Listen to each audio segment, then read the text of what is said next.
Bonjour, vous êtes bien dans la chronique livre de Campus Protestant avec Éric Perrard des éditions Pélos. Et aujourd'hui, nous allons vous parler d'Isabeau Vincent, la bergère dessous et du prophétisme au XVIIe siècle.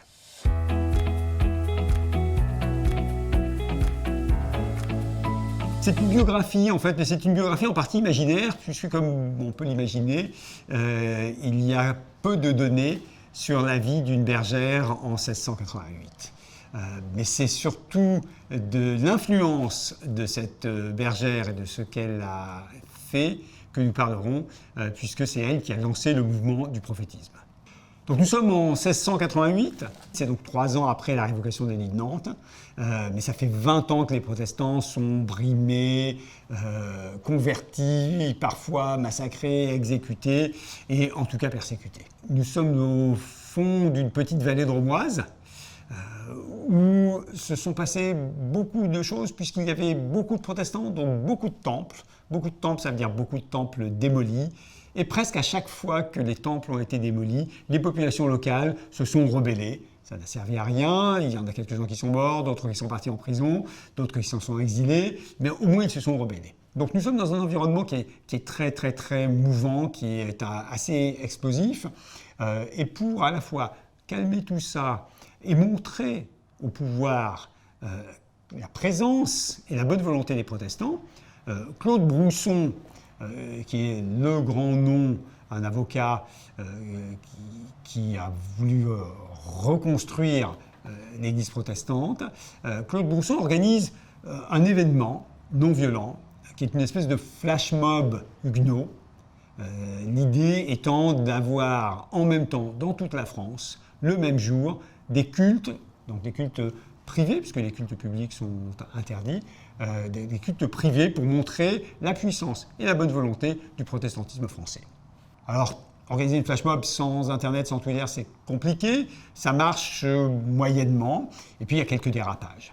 Et notamment, il y a un dérapage autour de Bourdeau, où ça se passe mal. Le culte, en fait, a eu lieu sur les ruines d'un ancien temple. Les dragons arrivent, les paroissiens se réfugient dans une grange, feu est mis à la grange, et tous les paroissiens périssent, soit tués, soit brûlés.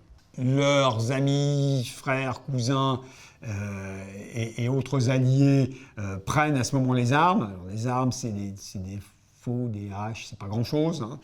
Et s'assemblent dans la forêt dessous, dans ce qu'ils appellent le camp de l'Éternel, avec cette phraséologie très biblique, on sait pas bien, pour résister. Ils restent assemblés pendant quelques semaines, et puis un dimanche, juste après le culte à Bourdeau, culte qui est légal, puisque Bourdeau a le droit encore d'avoir, on est avant la révocation, Bourdeau a le droit encore d'avoir un temple, les dragons arrivent et les quelques 500 paysans qui sont assemblés dans la forêt vers Bézodun sont soit massacrés, soit emprisonnés, soit s'enfuient. Et c'est à ce moment que les dragons commencent à massivement faire ce qu'ils savent bien faire, c'est-à-dire les dragonnades, donc habiter chez les habitants pour les convertir de force. Et on a une vague de conversion. Et c'est à ce moment, sans doute, que Jean Vincent, le père de la petite Isabeau, se convertit. Jean Vincent est cardeur, c'est un petit artisan pauvre, itinérant. Il est veuf. Et sa fille est confiée à son frère, qui lui ne s'est pas converti, donc qui est dans une grande illégalité. Et là, donc, il faut imaginer un peu le quotidien d'Isabeau. Dans la journée, elle va garder les chèvres et les moutons dans la montagne. Et puis le soir, après le dîner, elle lit la Bible avec sa tante, elle lit la Bible en français, et elle chante les psaumes à voix basse, puisqu'il ne faut surtout pas qu'on soit entendu à l'extérieur. Elle chante les psaumes en français aussi. Et en 1688, donc Isabeau a environ 17 ans à ce moment, hein, quelque part entre 15, 16, 17 ans, sa tante l'entend parler dans son sommeil. Elle va la voir et s'aperçoit que Isabeau parle. Elle parle en français, ce qui est étonnant, puisque dans la journée, elle parle en patois, en occitan. Donc, hein. Elle ne sait pas parler français. Le français, pour elle, c'est la langue d'étude de la Bible. Ça n'est pas une langue de communication. Elle parle en français et mieux que parler, elle prêche, elle prophétise. Sa tante prévient les voisins qui viennent une autre nuit et qui effectivement sont époustouflés par ce qu'ils entendent.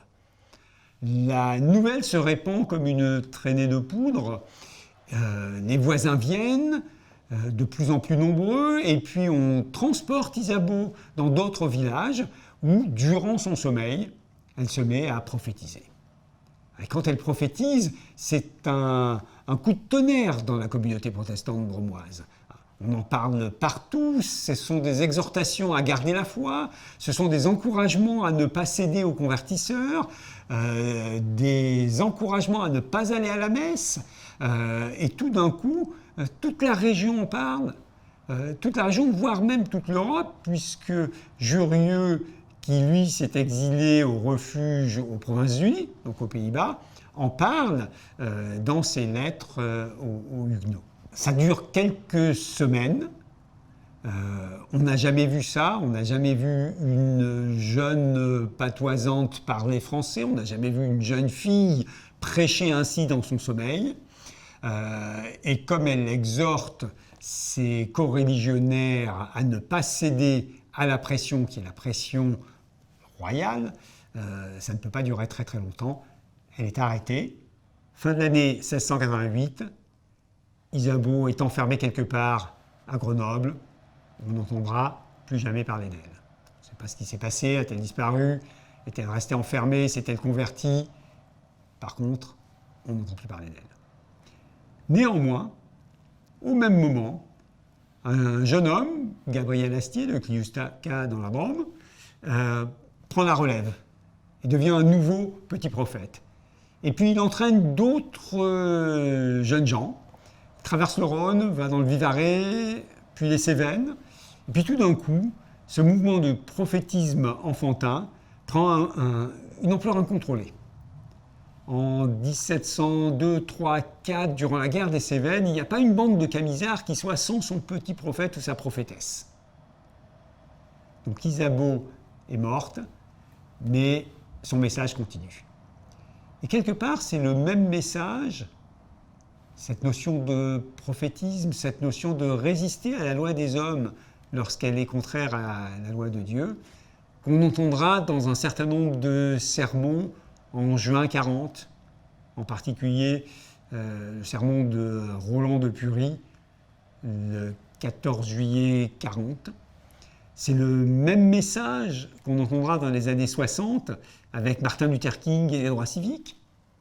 Le même type de message de résistance aux lois iniques qu'on entendra durant la lutte contre l'apartheid avec Nelson Mandela et Desmond Tutu. Et le même message qui continue aussi aujourd'hui, chaque fois qu'une injustice est trop flagrante, de remuer la conscience de ceux qui considèrent que la vie spirituelle et le message de la Bible est toujours d'actualité.